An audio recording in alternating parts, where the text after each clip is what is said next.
গৌরী সীতানাথ প্রেমানন্দে একবার হরি হরি বল। নিতাই গৌরী সীতানাথ প্রেমানন্দে একবার হরি হরি বল।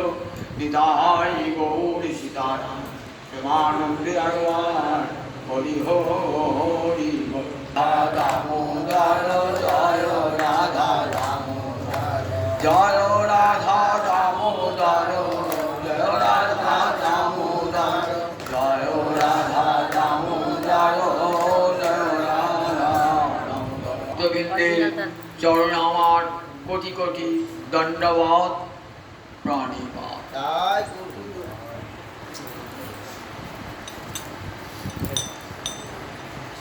নৈমিষারণ্যে 60,000 ঋষির সভা। এই নৈমিষারণ্যে দাপর এবং কলির সন্ধিক্ষণে ভাগবতের অধিবেশন হয়েছিল। সেখানে বক্তা ছিলেন সুত গোস্বামী।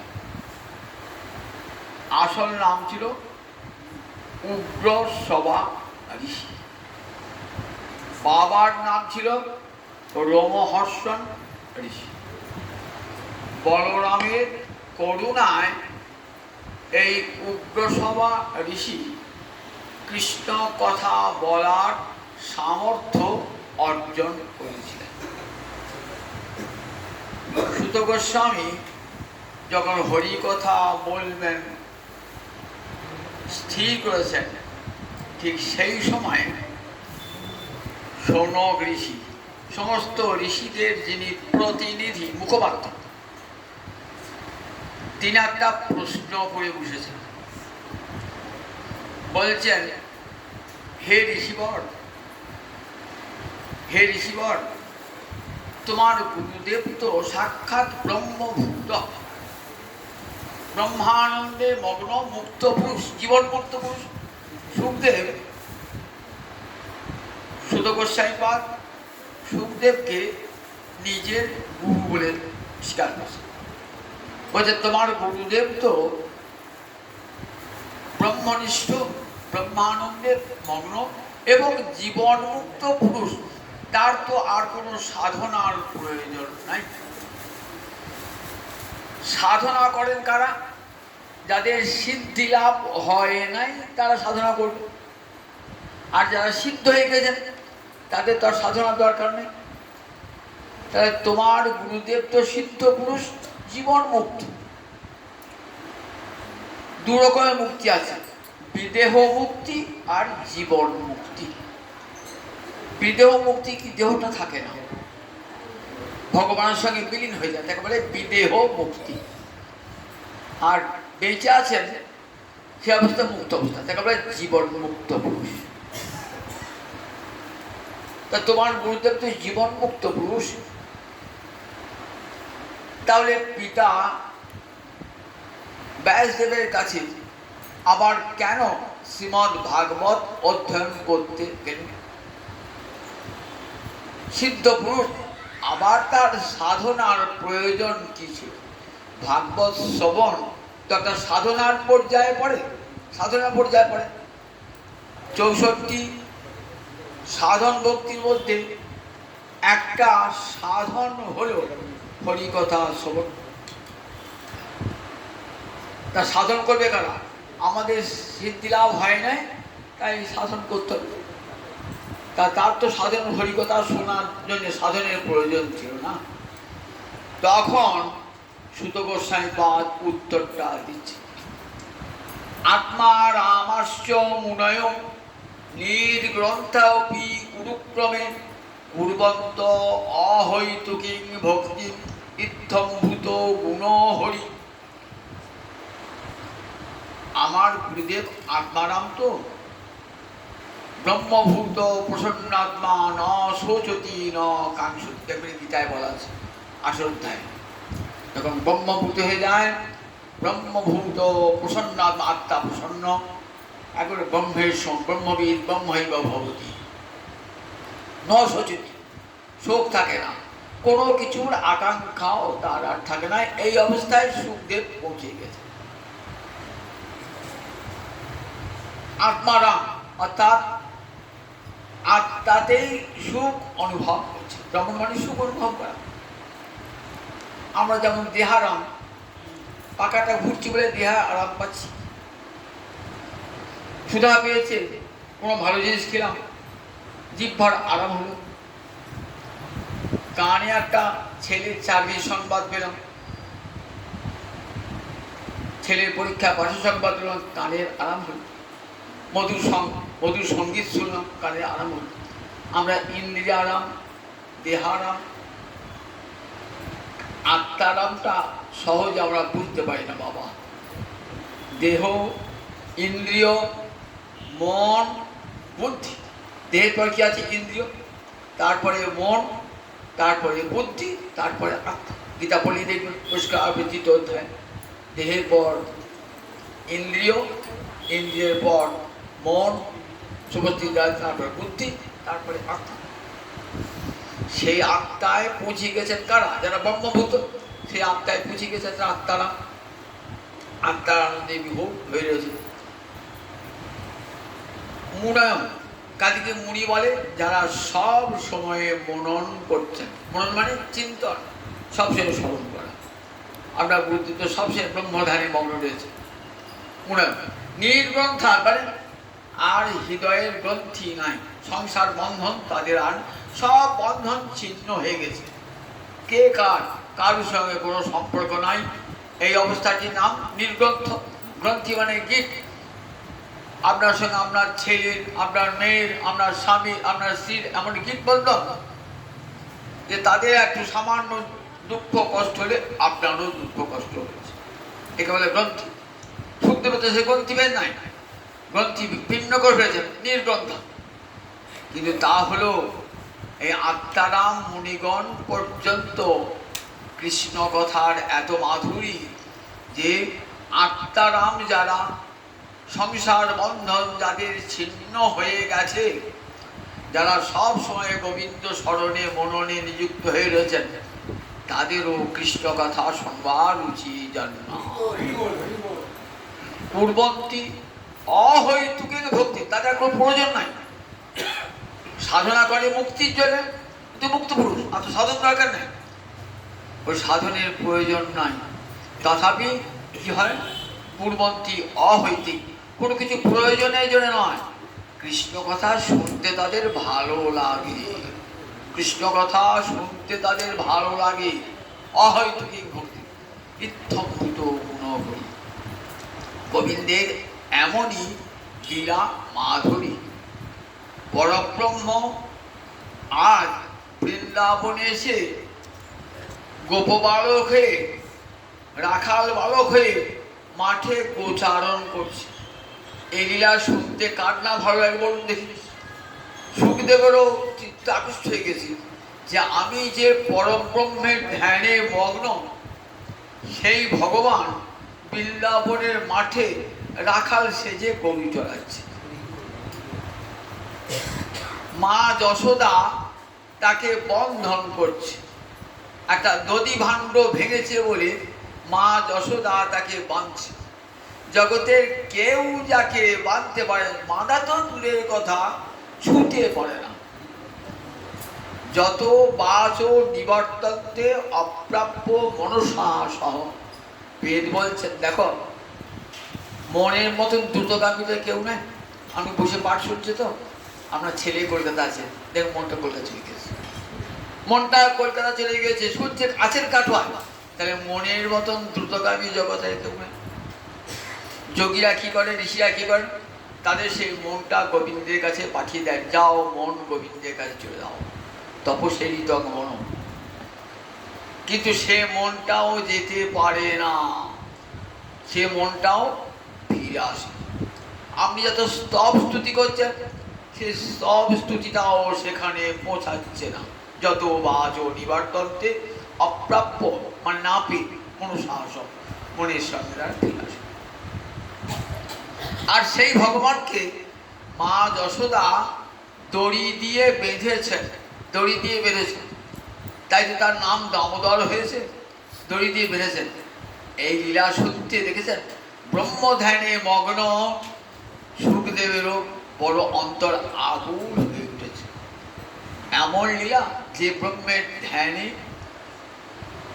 মগ্ন হয়েছে সুখদেব, আর সেই ব্রহ্মের এমন অপূর্ব লীলা, বাঁশি বাজাচ্ছেন যমুনার তীরে, মা যশোদাকে বন্ধন করছেন, শ্রীদাম তার কাঁধে চাপছে, সুদাম তার কাঁধে চাপছে, এমন অপূর্ব লীলা। এইটাও খাচ্ছি, অপূর্ব তার লীলা। শুনলেন পিতার কণ্ঠে, অহো বকিয়াং স্তনকাল কুটং জিঘাংসা অপায়দ অপ্যসার্থী লেভে গতিং ধাত্রুচিতাং কথমে তদ অন্যং দয়ালুং শরণং ব্রজে। বলছেন অহো বকি, বকি মানে বকাসুরের ভগিনী, তার নাম বকি অর্থাৎ পুতনা। অহো বকিয়ং স্তনকাল কুটং, তার স্তনে বিষ মাখিয়ে অপায়ত পান করিয়েছিলেন কে? অসাধ্যী পুতনা। অসাধ্যী পুতনা তার স্তনে কালকূট বিষ মাখিয়ে, অহো বকিয়াং স্তনকালকূটং জিঘাংসায় মানে হত্যা করবার ইচ্ছা, অপায়ত পান করিয়েছেন অসাধ্য। লেভে গতি ধাত্রুচিতাং, কি তার কত বড় পাওনা হয়ে গেল, শত্রুভাবে ভজনা করে লেভে গতি ধাত্রুচিতাং। একটা ধাই মায়ের যে গতি লাভ হয়, সেই গতি লাভ হয়ে গেল। পঞ্চমাতার মধ্যে ধাইমা একটা মা, যে আমাকে মায়ের পেট থেকে বার করেছে, ধাইমা, সেই ধাইমাকে আমরা মাই বলতাম।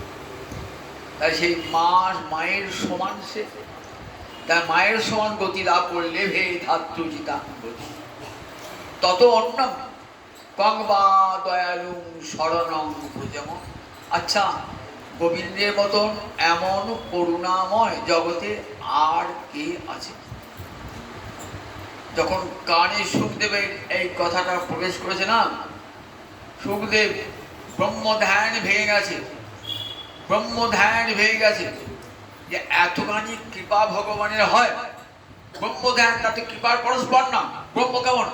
ব্রহ্ম যেমন অব্যক্ত শক্তি, তার শক্তি নাই, তার ধর্ম নাই, তার লীলা নাই, তার বিগ্রহ নাই, তার কৃপা নাই, শুধু ব্রহ্মকে অনুভব করা হয়। সেই ব্রহ্মের এত কৃপা, যখন ভগবান হয়ে আসেন তখন তার কত কৃপা। ছুটে এসেছেন বাবার কাছে, বাবা এই শ্লোকটা কোথায় আছে? বাবা বললেন ভাগবতে। ভাগবতে? ভাগবত বললেন আমার দেখো, আমি ভাগবতকে সাক্ষাৎ দর্শন করছি আর সেই লীলা কথাও রচনা করেছি। দেবর্ষি নারদ আমাকে উপদেশ দান করেছেন। স্বয়ং গোবিন্দ কাকে বলেছেন? ব্রহ্মাকে। ব্রহ্মা বলেছেন নারদকে, নারদ বলেছে তার শিষ্য ব্যাসদেবকে। আমি তার উপদেশে শ্রীমদ্ ভাগবত রচনা করেছি। বাবা আবার শোনাও না। অহো বকিয়ং স্তনকালকূটং। ব্যাসদেব ভাবলেন যে আমার পুত্র সুখ পাখি সে ধরা পড়ে গেছে, ফাঁদে পড়ে গেছে। খুব আনন্দ বাবার। কেন? তিনি চেয়েছিলেন পুত্র এসে সংসারী হোক, জগতে হরিকথা প্রচার করুক। কিন্তু জন্ম গ্রহণ করি পুত্র চলে গেলেন বনে, সেই পুত্রকে ফিরিয়ে নিয়ে এলেন ভাগবতের শ্লোক শুনিয়ে। কি অপূর্ব শ্লোক শোনাচ্ছেন সুখদেব মহারাজ পরীক্ষিতকে। দেখো মহারাজ, তুমি যখন মায়ের পেটে ছিলে তখনই তো গোবিন্দের করুণা অনুভব করেছ। তখন মায়ের পেটে, মায়ের নাম কি ছিল? উত্তরা। বিরাট রাজার কন্যা উত্তরা। সেই উত্তরার পেটে যখন ছিলেন তখন অশ্বত্থামা, দ্রোণাচার্যের পুত্র অশ্বত্থামা ব্রহ্মাস্ত্র নিক্ষেপ করেছে, ব্রহ্মাস্ত্র তার ব্যর্থ হয় না, ব্রহ্মাস্ত্র ফল দান করবে। পঞ্চ পাণ্ডবকে বিনাশ করব, আর সেই সঙ্গে ওই পঞ্চ পাণ্ডবদের যে শেষ বংশধর তাকে ধ্বংস। গীতায় ভগবান বলেছেন, কৌন্তেয় প্রতিজানিহি নামে ভক্ত পুনঃসতি। ওহে কুন্তীর নন্দন, তুমি জগতে প্রতিজ্ঞা করে বলো, আমার ভক্তের কখনো বিনাশ হয় না, বিনাশ হয় না, বিনাশ হয় না। সব সময় রক্ষা করছেন পাণ্ডবগণকে, সেখানে কোনো বিপদ আসতে পারে। তখন ব্রহ্মাস্ত্রকে কি করলেন, ভগবান সুদর্শন অস্ত্র দিয়ে ব্রহ্মাস্ত্রকে নিবারিত করলেন। মা উত্তরা এসে গোবিন্দের চরণে পড়েছেন, কি বলে কাঁদছেন, পাহি পাহি মহাযোগী, হে মহাযোগীশ্বর গোবিন্দ, আমাকে রক্ষা করো। মামে গর্ভ নিপাত্যতা, আমার পেটে যে সন্তান আছে সেটি যেন নষ্ট না হয়। আমার অন্তরের বড় বাসনা, আমার পুত্র দিয়ে তোমার সেবা করব প্রভু, আমার সন্তানটিকে নষ্ট করে দিও না। আমার মৃত্যু হয় হোক, তাতে আমার কোনো দুঃখ নেই। ভগবান উত্তরার গর্ভে প্রবেশ করে মহারাজ পরীক্ষিতকে রক্ষা করেছিলেন। তাই মহারাজ পরীক্ষিতের একটা নাম কি ছিল, বিষ্ণুরাত। পরীক্ষিত আবার বিষ্ণুরাত, রাত মানে রক্ষিত, বিষ্ণুরাত। তুমি জানো গোবিন্দের কেমন কৃপা, কেমন তার করুণা। তার করুণা সর্বত্রগামী, শত্রু মিত্র বিচার করে না। এমন করুণা কোনো ভগবানের দেখেছিল? শত্রু বিচার নাই, মিত্র বিচার নাই। মিত্রকেও যেমন কৃপা করেন, শত্রুকেও তেমনি কৃপা করেন। কিতাবাকে কি বলা আছে, ন মে দেশস্তি ন মে প্রিয়। আমার শত্রুও কেউ নাই, আর আমার প্রিয়ও কেউ নাই। সকলের ক্ষেত্রে ভগবান সম। তাই ভগবান কি করলেন, ভগবান উত্তরার গর্ভে প্রবেশ করে রক্ষা করলেন কাকে, মহারাজ পরীক্ষিতকে। সেই মহারাজ পরীক্ষিত আজ হরিদ্বারে ব্রহ্মকুণ্ডের তীরে উঠেছেন। একটাই তার কথা সুখদেবের কাছে, যে গোবিন্দের চরণ আমার পিতা, আমার পিতামহ, আমার পূর্বপুরুষ সকলে ভজনা করেছেন, সেই গোবিন্দকে আমি পেতে চাই। ভক্তি নয়, মুক্তি নয়, স্বর্গ নয়, সেই গোবিন্দ চরণের সেবা কেমন করি। সুখদেব 7টি দিন ধরে হরিকথা পরিবেশন করেছে। প্রথম 5টি দিন কত ভক্তের কথা বললেন। 6 দিনের দিন আরম্ভ করলেন কৃষ্ণের জন্ম দিয়ে শুরু করে।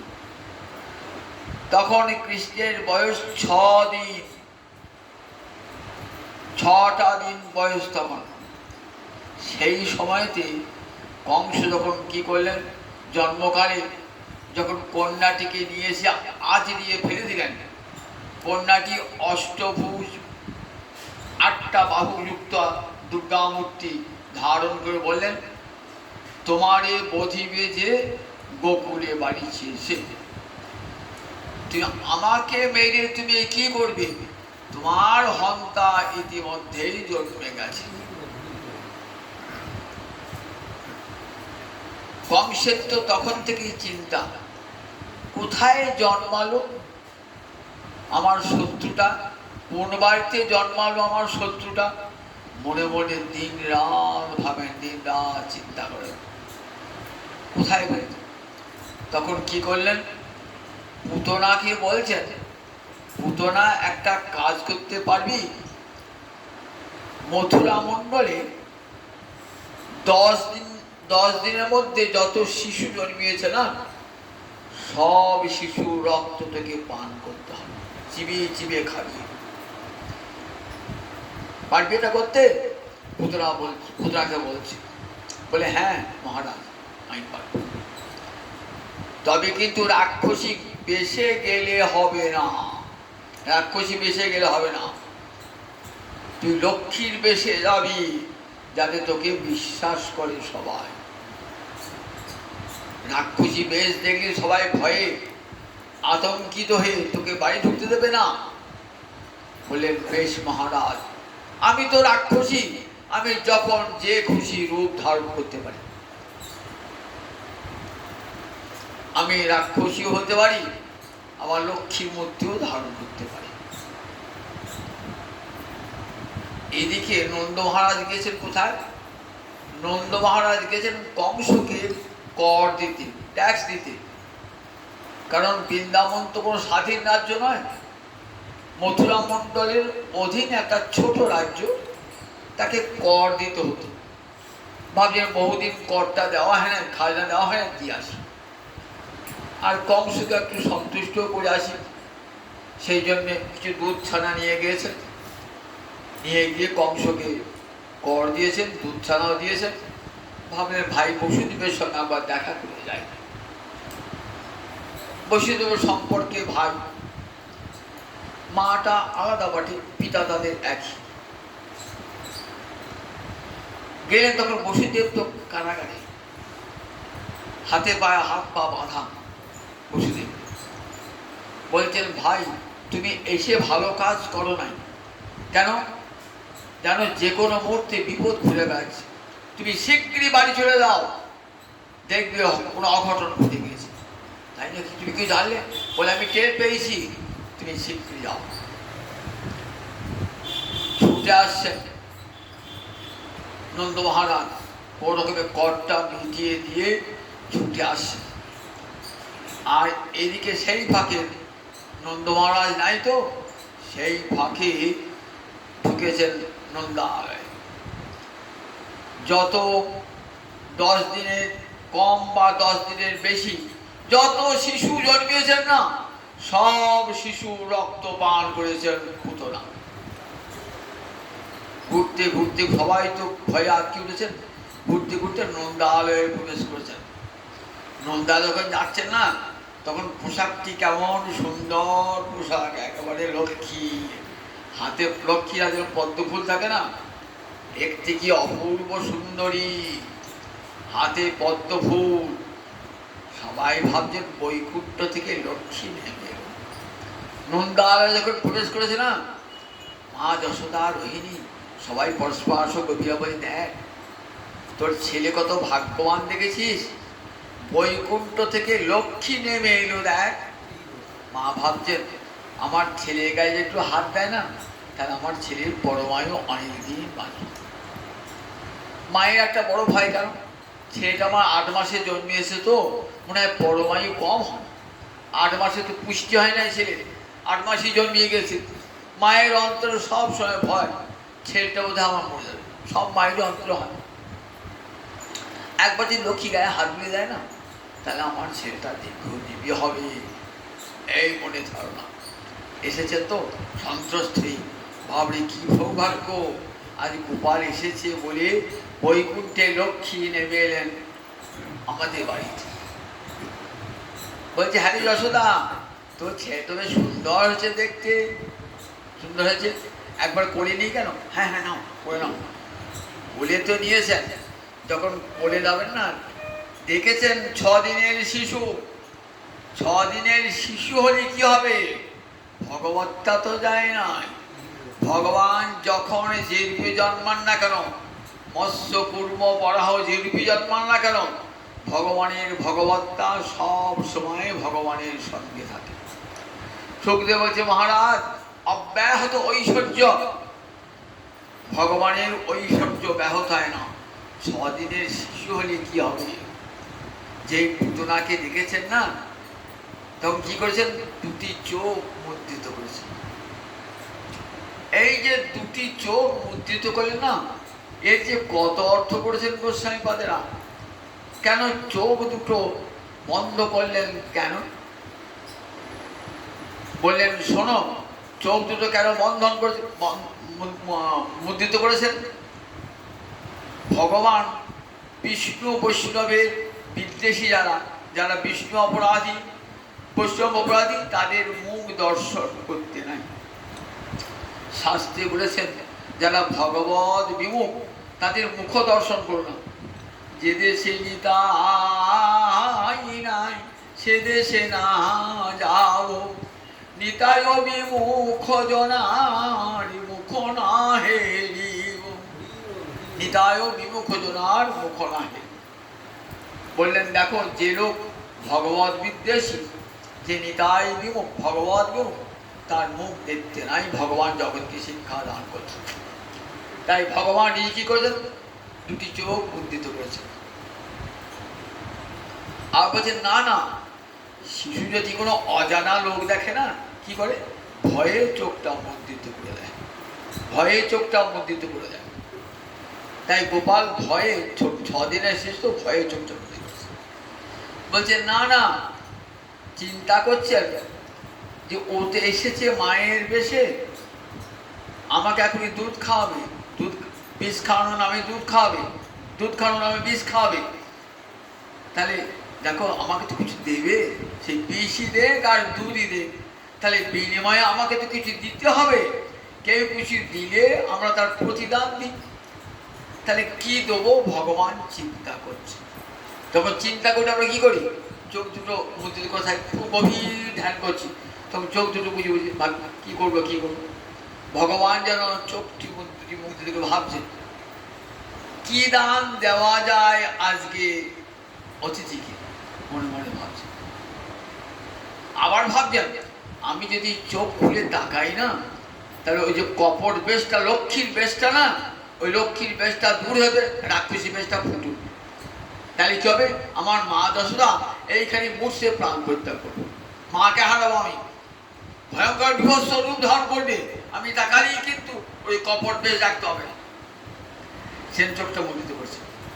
গোবিন্দ তাকালে এই কপট বেশটা ধরা পড়ে যাবে, রাক্ষসী বেশটা বেরিয়ে, আর ওই রাক্ষসী বেশ দেখে আমার মা একবার সঙ্গে সঙ্গে এখানে পড়তে হবে। তাই চোখটি মুদ্রিত করে দেয়, চোখটি মুদ্রা ও যখন তুলে দিচ্ছেন না, শুনতে বলছে মহারাজ আজ কাকে তুললো জানো, রাস্তায় যাচ্ছেন একটা সাপ পড়ে আছে, আপনি ভাবছেন আর সুন্দর একটা সুতো করে দড়ি পড়ে আছে তো তুলে নিয়ে বাড়িতে কাজে লাগবে। যে তুলে নিলেন না, একবার সঙ্গে সঙ্গে দিল দংশন। দেখো রাস্তায় রজ্জু পড়ে রয়েছে, সর্প মনে করে রজ্জু মনে করে সাপটাকে তুলে নেন, আপনার মৃত্যু। ছাই ঢাকা আগুন, ভাবছে আগুন নাই, ছাই তুলতে গেছে, ওরে বাবা হাতটা পুড়ে গেল। বললেন ঠিক দেখো, ছাই ঢাকা আগুন, ওইটুকু ছেলে হলে কি হবে, অঙ্গ থেকে যেন ঠিক ছাই ঢাকা আগুন। খাপে পোড়া তরবারি বলে তুলেছে, তুলে নিয়ে আদর করে কি করেছেন, আদর করে ঠিক মা যেমন করে তার স্তন দান করে তেমন করে স্তন দিয়েছে। কালকুট বিষ আছে, কালকুট বিষ খেতে হয় না, না খেয়ে তার গন্ধটা গেলেই মৃত্যু। ভাবছেন ছেলেটাকে, ছেলেটা তো বেশ স্তন শোষণ করছে, কই এখনো তো মরলো না, এই বিষ আমি যাকেই দিয়ে সে সঙ্গে সঙ্গে মরে গিয়েছে, বলে তুললাম, এতক্ষণ ধরে স্তন শোষণ করছে, কই মরছে না তো। শোষণ করতে করতে কি করছেন, দুধ তো নাই, ছলনা করেছেন তো, দুধ কোথায়। এমন করে 6 দিনের শিশু, তার মানিকা দাঁত বেরিয়েছে, দাঁত মারিও তত শক্ত হয়নি, কিন্তু দেখুন সেই অবস্থাতে কেমন, এমন করে স্তম্ভবৃন্ত চেপে ধরেছেন না, কেমন অবস্থাটি হয়েছে, তখন যন্ত্রণায় ছটফট ছটফট করছে। মুঞ্চ পুঞ্চ অলম, আর তোমাকে দুধ খেতে হবে না বাছা, ছেড়ে দাও আমাকে। ছাড়বো কেন, কৃষ্ণ তোমার হই যদি বলে একবার, ভববন্ধ হইতে কৃষ্ণ তারে করেন পার। যে কোনো ভাবি হোক না, কোনো শত্রু ভাবি হোক আর মিত্র ভাবি হোক, যদি আমাকে একবার নাও না, ডাকুন আমাকে, আমি তাকে ভববন্ধন থেকে পার মুক্ত করি। ছাড়বো কেন? আমাকে কোলে নিয়েছো, মুঞ্চ মুঞ্চ ছোট ছোট দুটি মারি দিয়ে এমন করে চেপে ধরেছেন না, মুঞ্চ মুঞ্চ আর ফাটছেন না। এ অবস্থায় কেমন একেবারে আসল রূপটি বেরিয়ে পড়েছে, ভীষণ ভীষণ রাক্ষসী রূপটা বেরিয়ে পড়েছে। আর তখন লক্ষ্মীর রূপ নাই। দেখছেন মা যশোদা, রোহিণী দেখছেন বাবরে বাপ, এতক্ষণ ভাবছিল কমলা লক্ষ্মী, এ তো সাক্ষাৎ রাক্ষসী। বাবরে, আমার গোপাল কোথায় কিছু হয়ে গেল, দেখো আমার গোপাল কোথায় কিছু হল। মা কাঁদতে কাঁদতে দেখবো, ওই মূর্ছার মা দেখতে পারলেন না, মূর্ছিত হয়ে গেলেন, রোহিণী মূর্ছিত হয়ে গেলেন। যারা গোপজননী ছিলেন তারা সবাই দৃশ্য দিকে মূর্ছিত হয়ে গেলেন। এদিকে নন্দ মহারাজ আসছেন, এমন চিৎকার করেছে না, ছাড়ো ছাড়ো বলে, ভূত না মনে এখন এখন বোধহয় বজ্রপাত হবে। মেঘ ডাকলে যেমন গর্জন হয়, তারপর বজ্রপাত হয়, ঠিক যেন সেই রকম এখন বোধহয় বুঝে বজ্রপাত হবে। ছুটতে ছুটতে আসছেন, এত হইচই বুঝে, সারা ভোজের লোক এসে জড়ো হয়েছে, বিরাট হইচই হচ্ছে, গ্রামের মুখে ঢুকছেন, এত হইচই।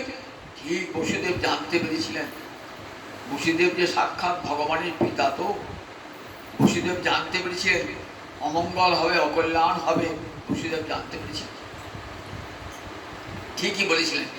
ছুটতে ছুটতে এসে দেখেন বিশাল এক রাক্ষসী, তার দেহটা কোথায় পড়েছে দেখুন, ত্রিগপতি মানে 3 যোজন, অর্থাৎ 6 ক্রোশ। 6 ক্রোশ বুঝিনা কত বড় হয়, 6 ক্রোশ, 6 ক্রোশ মানে 12 কিলোমিটার। এত বড় সে দেহটা, পুতনার দেহটা ছড়িয়ে পড়েছে। কংসের একটা বাগান ছিল, সেই বাগানে পড়েছে দেহটা। যত গাছ ছিল গাছ বলা হুড়মুড় হুড়মুড় হয়ে গেল। সবাই তো ভাবি, ব্রজবাসীরা ভাবছেন আমাদের গোপাল কোথায় নাই। পিতানন্দ ছুটছে দেখ, তারপর না, গোপাল কিন্তু ওই পুতনার বুকের উপর বসে খেলা করছে, দুধও খাচ্ছে। কি আশ্চর্য ব্যাপার! পুতনা যেমন কারণে 6 দিনের শিশু বুকে বসে, পুতনার বসে গোপাল দুগ্ধ পান করছে। মা চুপ বললেন, দেখো রোহিণী, যশোদা, তোমরা বিচলিত হয়েও না, আমাদের গোপাল বেঁচে প্রাণে বেঁচে আছে, কোনো চিন্তা করো না। গোপালকে ধীরে ধীরে নিয়ে এলেন। বিশাল দেহ তো, সে দেহটাকে পোড়াবেন কেমন করে?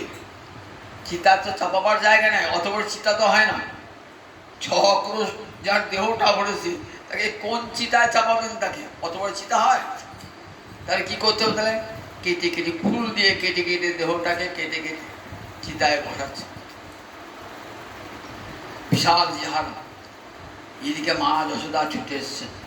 মা যশোদা ছুটে এসে কি করছেন? গোপালকে গোমূত্র দিয়ে স্নান করালেন, গোধূলি গাভীর চরণে ধুলি দিয়ে ছেলেকে স্নান করালেন। অঙ্গে অঙ্গে রক্ষা মন্ত্র, হে নারায়ণ আমার গোপালকে রক্ষা করো, হে গুরুদেব আমার গোপালকে রক্ষা করো। এমনি করে মা যশোদা রোহিণী রক্ষা মন্ত্র গোপুচ্ছ বলাচ্ছেন বারবার। আহা, কত 7 সাগরে সেজা মানে গোপাল আমার কত আরাধনা করে গোপালকে পেয়েছি, আর সেই গোপাল কত বিপদ থেকে বেঁচে এলো গোপাল। মা টস টস করে কাঁদছেন, চোখের জলে রোহিণী কাঁদছেন, আর গোপালের গায়ে হাত তুলেছেন। সুখদেব বলছেন, দেখো মহারাজ, যার নাম উচ্চারণ করলে রাক্ষসী ভূত প্রেত পিশাচ দূরে সরে যায়, স্বয়ং দণ্ডদাতা যম পর্যন্ত পালিয়ে যায়। আর দেখো মা যশোদা, মা রোহিণী অঙ্গে অঙ্গে রক্ষা মন্ত্র করছে। দেখেছ ব্রজের কেমন ভালোবাসা? গোকুলে কেবল আরতি ঐশ্বর্য না জানে, ঐশ্বর্য জানিল নিজ সম্বন্ধ সে মানে। গোকুলে ভালোবাসার নাম কেবল আরতি। ভগবানের কত ঐশ্বর্য দেখেছেন, ঐশ্বর্য দেখেও কৃষ্ণকে ভগবান বলে তারা ভাবতে পারেন না। কৃষ্ণকে ঈশ্বর নাহি জানে ব্রজজন, ব্রজজন কৃষ্ণকে ঈশ্বর জানেন না। তারা কি জানেন? কৃষ্ণ আমার পুত্র, কৃষ্ণ আমার সখা, কৃষ্ণ আমার প্রাণ একান্ত। কৃষ্ণ ভগবান নয়, কৃষ্ণকে তারা ভগবান বলে ভাবতে পারেন না। কৃষ্ণ আমার নিজ পুত্র, কৃষ্ণ আমার প্রাণকান্ত, কৃষ্ণ আমার সখা বলে এই তিনটি ভাব সমেত এই নাম গোকুলি কেবল আর কেমন বিশুদ্ধ ভালোবাসা, যে ভালোবাসায় মা যশোদা কি ভাবেন, আমার গোপাল ভগবান নয়, আমার গোপাল আমার পেটের ছেলে। জানো আমি কত সাধনা করি, কত তপস্যা করি গোপালকে পেয়েছি। আমার গুরুদেবের আশীর্বাদে, আমার কুলদেবতা নারায়ণের কাছে প্রার্থনা করি আমি গোপালকে পেয়েছি। গোপাল ভগবান এটা কোনোদিন মা বিশ্বাস করেন না। মা অঙ্গে অঙ্গে রক্ষা মন্ত্র পাঠ করছেন গোপালকে, গোপালের। সুখদেব বলছেন দেখো মহারাজ কেমন ব্রজের বিশুদ্ধ ভালোবাসা। এ জগতের মায়েদের যেমন ছেলের প্রতি ভালোবাসা, তেমনি মা যশোদার কেমন বাৎসল্য। এই বৃন্দাবনের ভালোবাসা না, মাতা মরে হে পুত্র রূপে করে ন বন্ধন, অতিহীন জ্ঞানে করে লালন পালন, সখা শুদ্ধ সখ্যে করে স্কন্ধে আরোহণ। তুমি কহনে বড় লোহকে তুমি আমি সম, প্রিয়া যদি মানে করি করে ভজন, বেদস্তুতি হইতে তাহা হরে মোর মন। বৃন্দাবনে এই ভাব। গোপালকে নিয়ে গেলেন, মা যশোদার চোখের জল থামে না। আবার কখন কি বিপদ আসে, মায়ের চিত্ত তো সব সময় অনিষ্ট আশঙ্কা গেছে, যে কোনো মুহূর্তে বিপদ আসতে পারে। কত কত জন্ম থেকে এত বিপদ, 6 দিনের শিশু তার এত বড় বিপদ। মা কাঁদছে, মনে মনে হচ্ছে আবার কোন বিপদ আসবে না তো। একটা বিপদ হলে ঘর পোড়া গরু সিঁদুরে মেঘ দেখি ভয় খায়। তাই একবার দেখুন গোপালে হয়তো আবার মায়ের আতঙ্ক হচ্ছে, কি জানি কোন আবার অমঙ্গল অকল্যাণ হবে না তো। মনে মনে সব সময় অনিষ্টা সংকিনী বন্ধু হৃদয় আনি। মহাকবি কালিদাস অভিজ্ঞান শকুন্তল নাটকে বলেছেন অনিষ্টা সংকিনী বন্ধু হৃদয়। মা ছেলেকে ভালোবাসে, তাই প্রতি মুহূর্তে বাড়ি থেকে বেরিয়ে গেলে মায়ের মনে হয় বাবা নির্বিঘ্নে যাও, না নির্বিঘ্নে আবার ফিরে এসো। প্রতি মুহূর্তে যতক্ষণ মা আসেন মায়ের অন্তরটি উদ্বিগ্ন হয়ে থাকে, কোনো বিপদ হবে না ততই মায়ের অন্তরে থাকে। এইদিকে যখন চিতায় চাপানো সেই খণ্ড খণ্ড দেহ চাপানো হয়েছে, গন্ধ উঠছে কেমন অগুরু গন্ধ, অগুরু চন্দনের মতন অগুরু। তা পুতনা তো তমগুণের রাক্ষসী। দেখবেন যাদের দেহটা রাজস্বিক তামসিক না, পোড়ালে দুর্গন্ধ বেরোয়। আর সাত্বিক গুণের যারা, তাদেরকে পোড়ালে পর দেখবেন চন্দনের গন্ধ বার হয়। তা পুতনার দেহ থেকে চন্দনের গন্ধ বার হচ্ছে, এমন সুরভি। মহারাজ পরীক্ষিতের মনে একটা ভরে গেছে, বললেন মহারাজ দেখুন যে গোবিন্দ যার কোলে চেপেছে, গোবিন্দকে গোবিন্দার অঙ্গ স্পর্শ করেছে, তার কি আর কোনো পাপ ছিল? গোবিন্দ সেবা করলে সমস্ত গোবিন্দের নাম উচ্চারণ করলে সব পাপ ধ্বংস হয়ে যায়। হরি হরতি পাপানি দুষ্ট চিত্তই রবিস্মৃত। হরি নাম উচ্চারণ করলে পরে সব পাপ ধ্বংস হয়ে যায়। এই জন্য কৃষ্ণ একটা নাম হরি। একবার কৃষ্ণ নামে যত পাপে হরে, পাপিরও সাধ্য নাই তত পাপ করে। তাহলে পুতনার যত পাপ থাকে না কেন, সব পাপ ধ্বংস হয়ে গেছে কৃষ্ণকে কোলে করে। কোলে করে করার জন্য, অকৃষ্ণাঙ্গ স্পর্শ করার জন্য পুতনার সব পাপ ধ্বংস হয়ে গেছে। কাজী পুতনা দেখো শাস্ত্রে কি বলে জানো তো, গীতা কি বলেছেন, অপিচেত সুদুরাচার ভজতে মাম অনন্য ভাগ সাধুরেব সমন্তব্য।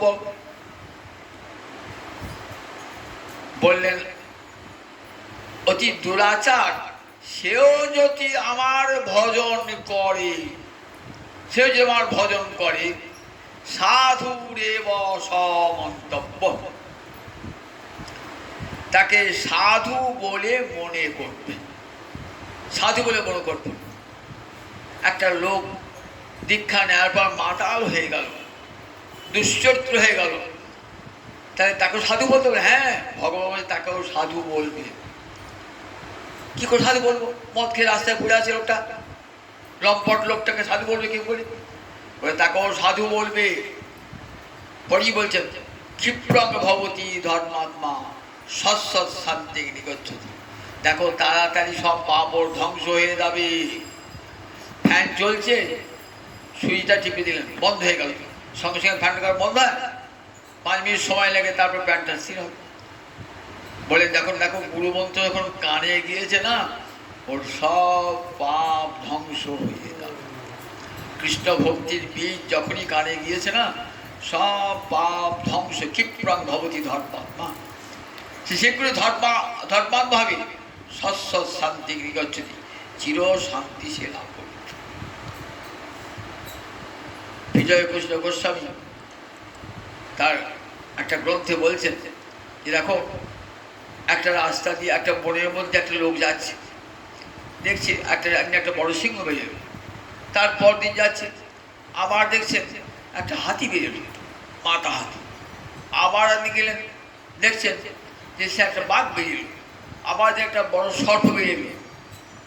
তা লোকটা ভাবছে রোজ যাই বনের ভেতর দিয়ে একটা একটা করে ওই হিংস্র জন্তু দেখি, তার কত হিংস্র জন্তু আছে, দাঁড়া একদিন বনটাকে পুড়িয়ে দেবো। এই বলে পেট্রোল নিয়ে এসে আগুন ধরিয়ে দিয়ে বনটা, যেই আগুন ধরে দিয়েছে না, আর হুড়মুড় করে যত হিংস্র প্রাণী সব বেরিয়েছিল, আর হিংস্র প্রাণী। বলে দেখো আমাদের হৃদয় বনে কত পাপ রয়েছে ওই হিংস্র জন্তুর মধ্যে, এই একটা আগুন ধরিয়ে দিলেন না, বলে সব বেরিয়ে আসে। তারপর সে দুরাত্মা হয়ে যায়, চন্ডাল হয়ে যায়। বলে দেখো অল্প দিনই ওটা আগুনটা যে নিভে যাবে, সব পাপ হস্তি পালাবে, দেখবে সে কেমন ক্ষিপ্রাং ভবতি ধর্মাত্মা সৎসৎ। তারপরে ভজন করলে তবে তো ও তো ভজনই করবে। হ্যাঁ, এই যে মায়ের কাছে প্রশংসা করেছে একটা, তো ছেলেটাকে দেখতে সুন্দর, কিছু মনে কীর্তন করেছে, এটা তো ভজন। বলছি ছলনা করে, তো কপটতা করে। বললেন আমাকে ছলে বলে কপটতা করেও যদি কেউ ভজনা করে, তাহলে তার মুক্তি হয়ে যাবে। কপটতা করে, ছলনা করে যদি আমাকে বলে, প্রশংসা করে কেউ, সে তার মুক্তি হয়ে যাবে। তেমন মুক্তি শুধু নয়, কোথায় দেখুন, গোলকে ধাত্রীগতি, গোলকে ধাইমা, গোলকে ভগবানের লীলা, চিরস্থায়ী লীলা, ভগবানের অপূর্ব লীলায়, সেখানে গোলকে রয়েছেন তো নিত্য লীলা। সেই লীলাতে মা যশোদা গোপালকে সেবা করছেন, আর তার সেবার সহায়তা করছেন কে? ওই ধাইমা, কিলিম্বিকা, পুতনা, ওই ধাইমা। এই পুতনা কে ছিল? রাম অবতারে ছিল মন্থরা, রাম অবতারে ছিল মন্থরা, বামন অবতারে বলিপত্নী বৃন্দাবনী। যখন বলিকে ছলনা করলেন না,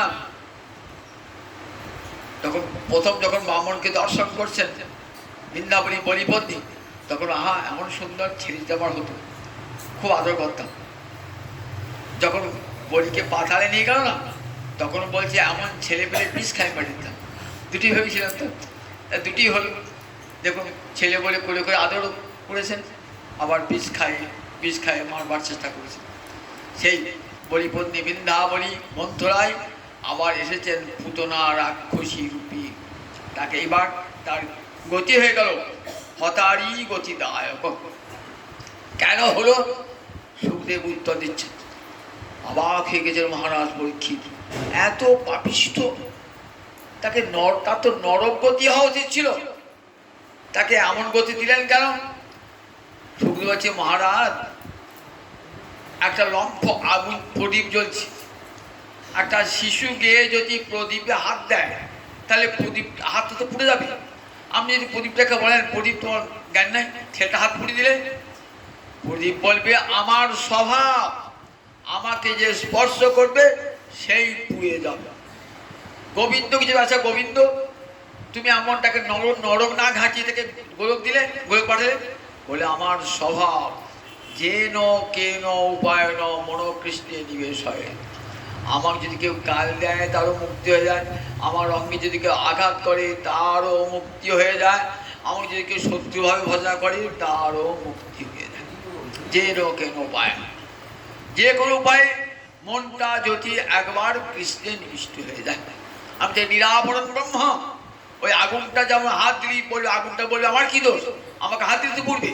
কৃষ্ণ বলছে দেখো আমাকে ছুলে, আমার দেহ দিয়ে ছুতে হবে না, বাক্য দিয়ে যদি কেউ ছোঁয় আমাকে তার সঙ্গে সঙ্গে মুক্তি হয়ে যায়। আর আমি তোকে কোলে আমাকে সে করে নিয়েছে, তার মুক্ত হবে না। তাই সৎ বেসাদ বলে ও তো রাক্ষসী, রাক্ষস হলে এসেছিল তো মায়ের বেশে, মায়ের বেশে এসেছিল তো সেটা মায়ের সমান প্রতিদান করেছে। শুনতে বলছে সৎ বেসাদ ইব, জানো সাধুর বেশটাও যে ছলনা করে কেউ সাধুর বেশ দেয় না, সেটাও মুক্তির কারণ হয়ে যায়। ছলনা করে লোককে ঠকাবো এই ভেবেও যদি কেউ সাধুর পোশাক গ্রহণ করে তাহলে তার ধীরে ধীরে মুক্তি হয়ে যায়। কিরকম একটা গল্প শোনায়, একটা ব্যাগ সে পাখি ধরতে যায়, আর ব্যাগ তো হিংস্র 3 মাস করে ব্যাগকে দেখি ছুটে পালায়, পাখি গাছে একটা থাকে না। বাবা পাখি তো ধরবো কী করে, বাবা পাখি তো একটা ধরাও যাচ্ছে না, আবার ফাঁদ পাতে, ফাঁদে একবার ঢুকে পাখি পড়ে দেখেছে, কোনো পাখি আর ফাঁদে পড়ছে না। একদিন দেখছে নদীর তীরে একটা লোক তিলক কেটে জপের মালা দিয়ে বসে বসে হরিনাম করছে। দেখছেন পাখিগুলো উড়ে এসে গায়ে পড়ছে, মাথায় বসছে, জানে এ আমাকে ধরবে না, মারবে না। বাহ, এ তো ভালো উপায় শিখে গেলাম, এই উপায় শিখে পর তার পাখি ধরা সহজ হয়ে হয়তো, মাথার উপরে গায়ের উপর বসে ধরে নেবো, আমাকে ফাঁদও পাতে নিয়ে কিছু করতে হবে না। এখন কি করেছেন, সেও একটা তিলক, কপালের তিলক লিপে একবারে হাতে মানে জপতি বসছে। এবার পাখিগুলো আসছে কাছে কাছে, কি তখন সৎবেশ থাকার জন্যে কেমন হলো, সৎবেশ থাকার জন্যে আর চিন্তাই হলো না যে পাখিগুলোকে হত্যা করবো। মনে মনে ভাবাচ্ছি আমি কাকে হত্যা করবো, সাধুর বেশ পরে অপরাধ করবো, পাখিগুলোকে হত্যা করবো, এই সাধুর বেশে হত্যা করতে পারবো না।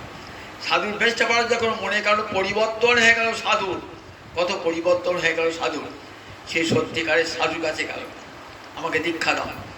সাধু বলে তুমি সাধু হইয়াছ, বলে না না আমি সাধু সেজেছি, আমি সত্যিকারের সাধু নয়, না আমাকে সত্যিকার দীক্ষা দিয়ে কেন হবে।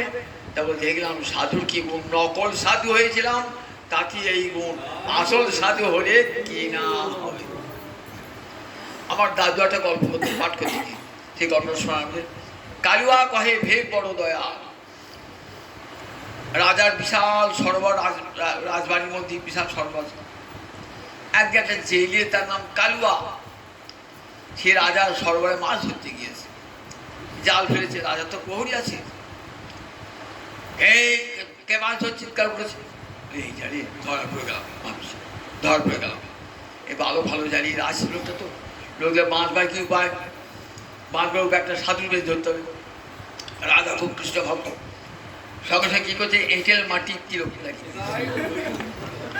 এঁটেল মাটি, আর কাপড়টা তো ধর মাছ ধরে যে জলে ভিজে ভিজে কাপড়টা মটকা কাপড় মতো হয়ে আছে, আর জালে সে কাঁথি থাকে না, সেগুলো খুলে জপের মালা লাগিয়ে দিয়েছে, গাছের তলায় বসে বসে জপ করছে, বসে বসে এসেছে, এসে দেখছি রাজার বউ এসছে, দেখ তো কে মাছ ধরছে, এসে কে তো মাছ ধরে নাই, তো জালটা তো জল ফেলে দিয়েছে, আর গাছ তলায় বসেছে, গাছ তলায় বসি এই সাধু বাবা, ও রাজা ও সাধু বাবা এসছে, একটা সাধু বাবা, সাধু বাবা, সাধু বাবা, হ্যাঁ মাছ চুরি করতে আসে নাই, দেখলাম গাছ তলায় বসে হচ্ছে, তাই বুঝি রাজা রানী একবার ছুটে গিয়ে একবারে বড়লগ্নি কৃতবাসে দণ্ডবাদ নিয়ে এলো কালুয়াকে, নিয়ে এসে বসালে ভালো মন্দ খাইয়ে তাকে নানা উপহার দিয়ে, ভাবছে কতক্ষণ পালাবো, যদি ধরা পড়ে যায় কতক্ষণে পালাবো, উপহার নিয়ে রাজবাড়ি থেকে পালিয়ে এলো। তখন কালুয়া বলছি আমি আজ ধরা পড়ে যেতাম, কারাগারে থাকতো তোমাকে, এই বেশটা আমাকে বাঁচালো, কালুয়া বাহি বেশ বলে। এই কালুয়া পরবর্তী জীবনে সাধু হয়ে গেছে, সাধুর বেশটাও মানুষকে সাধু করে দেয়, সাধুর বেশটা। তাই পুতনা দেখো সাধুর বেশ মায়ের বেশে এসেছে তো, তাই ধাত্রীগতি সে লাভ করল। অঙ্গ থেকে তার সুগন্ধি চন্দন বার, তাই সর্বেসাধি বলে দেখো সাধুর বেশ মায়ের বেশ ধারণ করার জন্যে সে ধাত্রীগতি লাভ করল। এমন করুণা গোবিন্দ। কৃষ্ণ ভগবানের প্রতি বিদ্বেষ করে যে মুক্তি হয়, এই রামায়ণে একটি কাহিনী আছে। রাম রাবণের যুদ্ধ হয়েছে তো, যুদ্ধের পর দেবরাজ ইন্দ্র এসে রামচন্দ্রের চরণে প্রণাম জানাচ্ছে, প্রভু আমার ইচ্ছা আপনি সেবা করবো আপনাকে। দেবরাজ ইন্দ্র রামচন্দ্রকে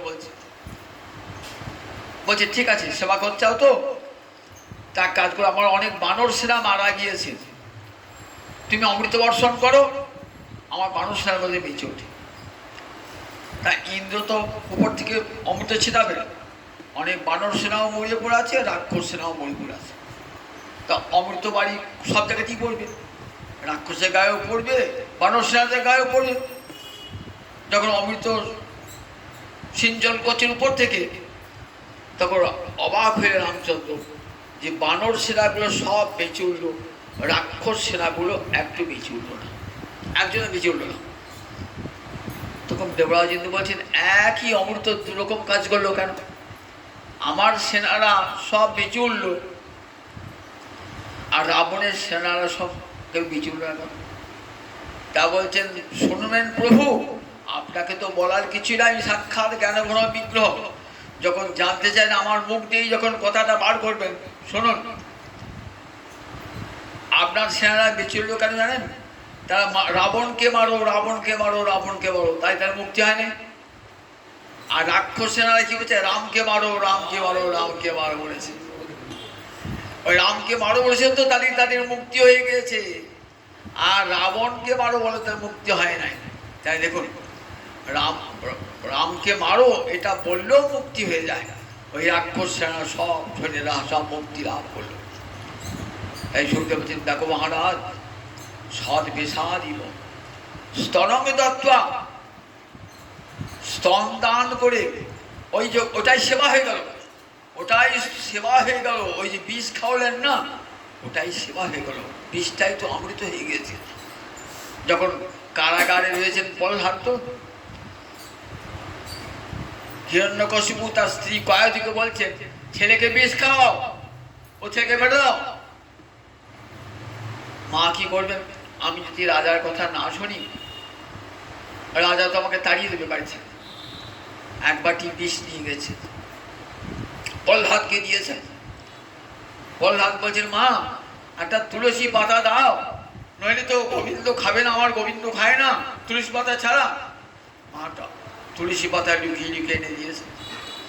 সেই তুলসী পাতা দিয়ে গোবিন্দায় বলে গোবিন্দকে দিয়েছেন। ঢাক ঢাক করে খেলেন, এক বাটি বিষ খেলিলেন, কিছুই তো হল না।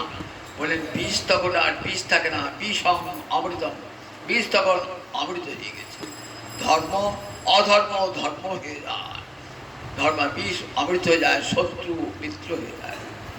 তাই দেখুন, বললেন যে তখন তো দুধ খেয়ে পুতনা, দুর্নীত চৌর পুতনা, ভগবান তো চোর, সব কি করেন? বললেন পুতনার পাপ চুরি করে নিলেন। ব্রজে প্রসিদ্ধ নবনীত চৌর, ব্রজে ছোটবেলা থেকে চুরি করতে শিখেছেন। যখন জন্মিয়েছেন না, তখন ব্রজনাং পশ্যদাং নয়ন মানুষ চৌর, ব্রজবাসীরা দেখতেছেন, আর যশোদা তো ছেলেটি কেমন দেখি, ওরে বাবা, দেখতে দেখতে আর চোখ আর ফেরে না, বাইরে বেরিয়ে এসে কিছু দেখতে পাচ্ছেন না। কি হলো গো? চোখে তো সব দেখতে পাচ্ছিলাম, এই নন্দ রাজার ঘরে ঢুকলাম না, বেরিয়ে যে কিছুই দেখতে পাচ্ছি না। কেন পাচ্ছ না? বলে একটা ছেলে হয়েছে না, ওই ছেলেটা দিকে তাকিয়েছিলাম, ও যাক আমার নয়ন দুটো চুরি হয়ে গিয়েছে।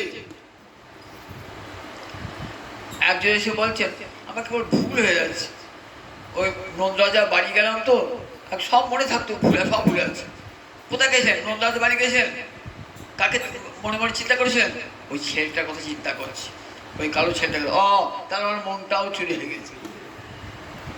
পশ্যদাং ব্রজনাং নয়ন মানুষ চৌর, যারা দেখেছেন একবার, তাদের নয়ন চুরি করেছেন, তাদের মন চুরি করেছেন।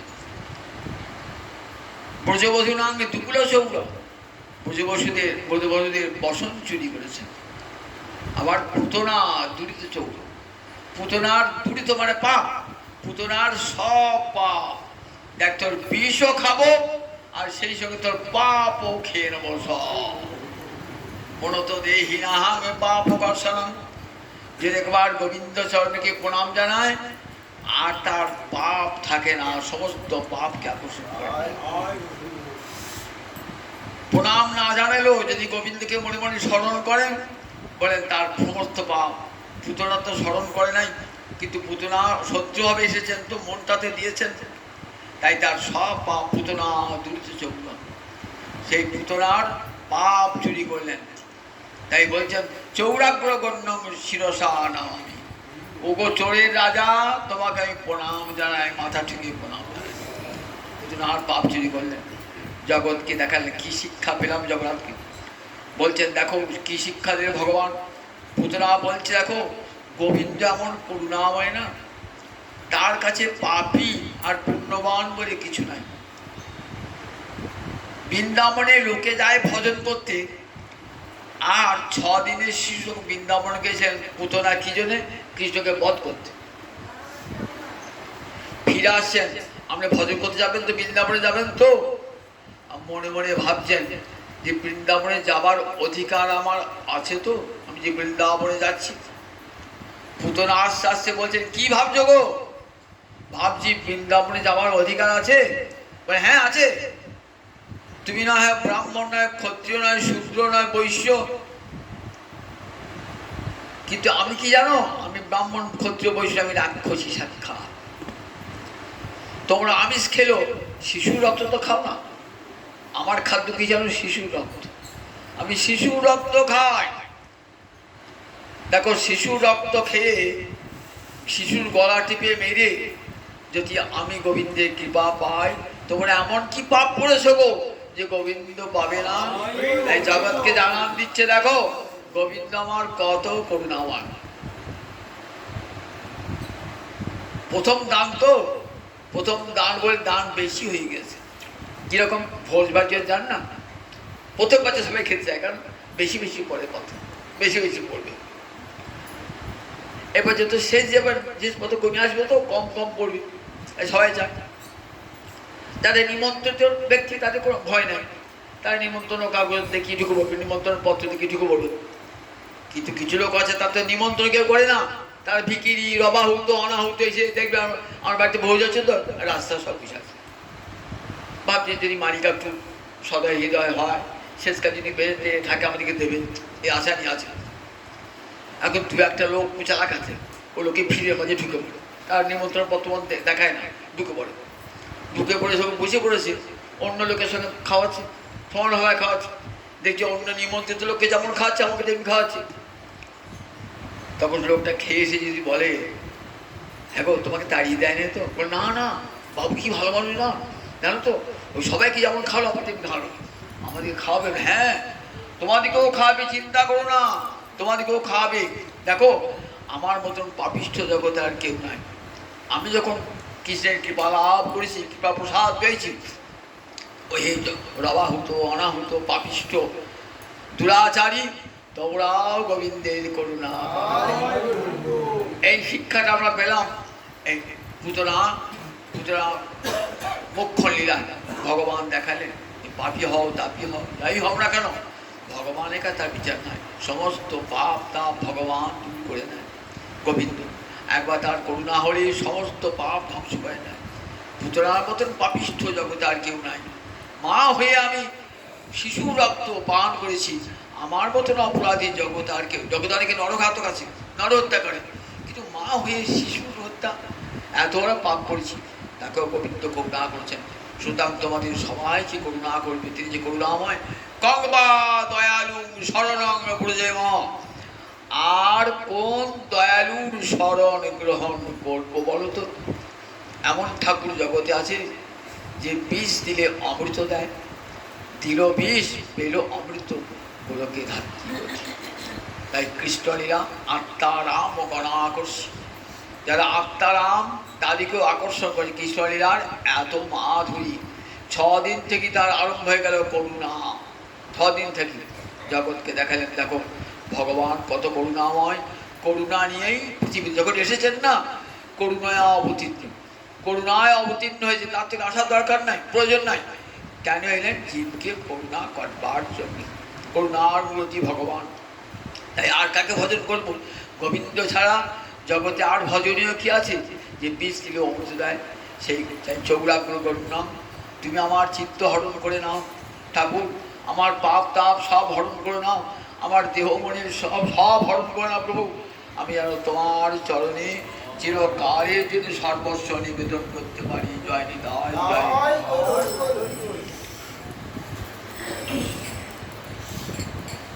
জয় ও রাম।